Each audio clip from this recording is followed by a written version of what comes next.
بسم اللہ الرحمن الرحیم الحمدللہ وکفا وسلام علی عبادہ الذین اصطفیٰ. ڈیئر اسٹوڈنٹس، السلام علیکم ورحمۃ اللہ وبرکاتہ. ڈیئر اسٹوڈنٹس، پچھلے لیکچر میں ہم نے آپ کو قرآن کریم میں وحی کے حوالے سے اور پھر قرآن کریم کو اکٹھے کرنے کے حوالے سے تھوڑی سی بریفنگ دی تھی. آج ہم آپ کو بریف کریں گے احزاب یا منزلیں کیا ہوتی ہیں، اجزاء یا پارے کسے کہتے ہیں، رکوع کا کیا مطلب ہے قرآن مجید میں، رموز اوقاف کیا ہیں، اور اس طرح کی بہت ساری چیزیں ہم آپ لوگوں کے سامنے آج لے کر آ رہے ہیں.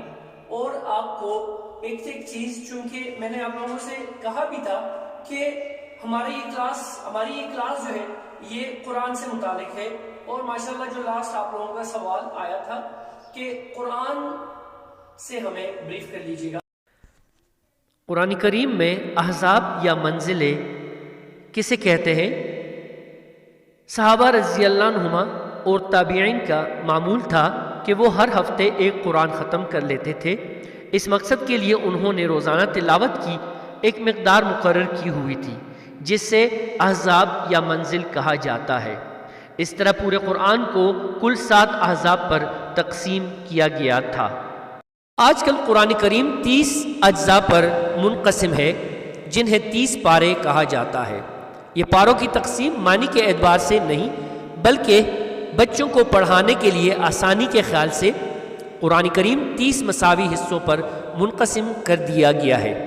چنانچہ بعض اوقات بالکل ادھوری بات پر پارہ ختم ہو جاتا ہے. یقین کے ساتھ یہ کہنا مشکل ہے کہ 30 پاروں کی تقسیم کس نے کی ہے.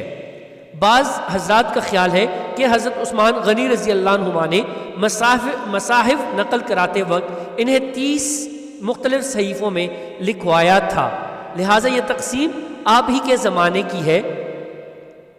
البتہ علامہ بدرالدین زرکشی رحم اللہ نے لکھا ہے کہ قرآن کے 30 پارے مشہور چلے آتے ہیں اور مدارس کے قرآنی نسخوں میں ان کا رواج ہے. بظاہر ایسا معلوم ہوتا ہے کہ یہ تقسیم عہد صحابہ کے بعد تعلیم کی سہولت کے لیے کی گئی ہے.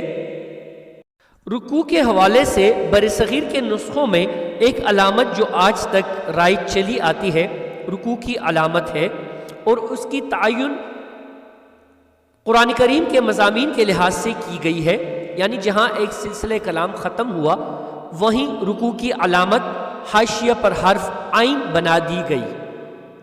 ہمیں مستند طور پر یہ معلوم نہیں ہو سکا ہے کہ رکوع کی ابتدا کس نے اور کس دور میں کی. رموز اوقاف کی تفصیل کچھ یہ ہے. طوا یہ وقف مطلق اور اس کا مطلب یہ ہے کہ یہاں بات پوری ہو گئی ہے. جیم یہ وقف جائز اور اس کا مطلب یہ ہے کہ یہاں وقف کرنا جائز ہے. زا یہ وقف مجوزہ جس کا مطلب یہ ہے کہ وقف کرنا درست تو ہے لیکن بہتر یہ ہے کہ وقف نہ کیا جائے. صاد وقف مرخص اس کا مطلب یہ ہے کہ اس جگہ بات تو پوری نہیں ہوئی لیکن جملہ چونکہ طویل ہو گیا ہے اس لیے سانس لینے کے لیے دوسرے مقامات کی بجائے یہاں وقف کرنا چاہیے.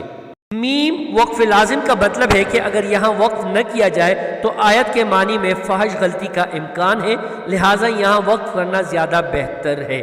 لام الف لا یہ لا تقف کا مخفف ہے. اس کا مطلب یہ ہے کہ یہاں نہ ٹھہرو، لیکن اس کا منشا یہ نہیں ہے کہ یہاں وقف کرنا ناجائز ہے بلکہ اس میں بہت سے مقامات ایسے ہیں جہاں وقف کرنے میں کوئی حرج نہیں اور اس کے بعد والے لفظ سے ابتدا کرنا بھی جائز ہے. میم عین معا یہ معانقہ کی علامت ہے. اس جگہ لکھی جاتی ہے جہاں ایک ہی آیت کی 2 تفسیریں ممکن ہیں. ایک تفسیر کے مطابق وقف ایک جگہ ہوگا اور دوسری تفسیر کے مطابق دوسری جگہ. سکتہ کی علامت اس کا مقصد یہ ہے کہ اس جگہ رکنا چاہیے لیکن سانس نہ ٹوٹنے پائے۔ یہ عموماً اس جگہ لایا جاتا ہے جہاں ملا کر پڑھنے سے معنی میں غلط فہمی کا اندیشہ ہو۔ وقفہ اس جگہ سکتہ سے قدر زیادہ دیر تک رکنا چاہیے لیکن سانس یہاں بھی نہ ٹوٹے۔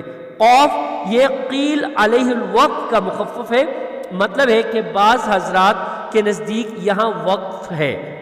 وقف نبی صلی اللہ علیہ وسلم یہ ان مقامات پر لکھا جاتا ہے جہاں کسی روایت کی روح سے یہ ثابت ہے کہ نبی کریم صلی اللہ علیہ وآلہ وسلم نے تلاوت کرتے ہوئے اس جگہ وقف فرمایا تھا۔ صلی یہ الوصل الاولی کا مخفف ہے جس کے معنی ہے کہ ملا کر پڑھنا بہتر ہے۔ صاد لام صل یہ قد یوصل کا مخفف ہے، یعنی یہاں بعض لوگ ٹھہرتے ہیں اور بعض ملا کر پڑھنے کو پسند کرتے ہیں۔ کوئی بھی لکھی ہوئی آیت اس وقت تک قبول نہیں کی جاتی تھی اس قرآن کریم سے متعلق جب تک دو قابل اعتبار گواہوں نے اس بات کی گواہی نہ دے دی ہو کہ یہ آیت نبی کریم صلی اللہ علیہ وآلہ وسلم کے سامنے لکھی گئی تھی۔ اس کے بعد ان لکھی ہوئی آیتوں کا ان مجموعوں کے ساتھ مقابلہ کیا جاتا تھا جو مختلف صحابہ کرام رضی اللہ عنہما نے تیار کر رکھے تھے۔ عربی زبان میں تفسیر کے لفظی معنی ہے کھولنا، اور اصطلاح میں علم تفسیر اس علم کو کہتے ہیں جس میں قرآن کریم کے معانی بیان کیے جائیں اور اس کے احکام اور حکمتوں کو کھول کر واضح کیا جائے۔ قرآن کریم میں نبی کریم صلی اللہ علیہ وآلہ وسلم سے خطاب کرتے ہوئے ارشاد ہے، اور ہم نے قرآن آپ پر اتارا تاکہ آپ لوگوں کے سامنے وہ باتیں وضاحت سے بیان فرما دیں جو ان کی طرف اتاری گئی ہیں۔ ایک اور آیت میں ہے، بلا شبہ اللہ نے مسلمانوں پر بڑا احسان فرمایا جبکہ ان کے درمیان انہی میں سے ایک رسول بھیجا جو ان کے سامنے اللہ کی آیات کی تلاوت کرے اور انہیں پاک و صاف کرے اور انہیں اللہ کی کتاب اور دانائی کی باتوں کی تعلیم دے۔